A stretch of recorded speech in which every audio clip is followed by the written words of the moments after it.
Bangladesh Singapore ম্যাচের রেশ কাটতে না কাটতেই জাতীয় স্টেডিয়ামে আবারও পদচারণা। এবারের উপলক্ষটা একটা প্রীতি ফুটবল ম্যাচ। বাংলাদেশের অন্তর্বর্তীকালীন সরকারের উপদেষ্টাদের নিয়ে গঠিত দল টিম অ্যাডভাইজার্স মুখোমুখি হয় বাংলাদেশে অবস্থিত বিভিন্ন দূতাবাসের কর্মকর্তাদের সমন্বয়ে গঠিত টিম ডিপ্লোম্যাটসের।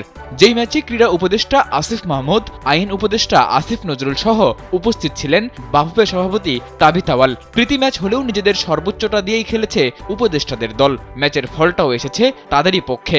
২০ মিনিট করে দুই অর্ধে খেলা হয় ৪০ মিনিট, যেখানে ম্যাচের ২২ মিনিটে আত্মঘাতী গোলে লিড পায় টিম অ্যাডভাইজার্স। শেষ পর্যন্ত ওই এক গোলেই জয় নিশ্চিত হয় আসিফ মাহমুদের দলের।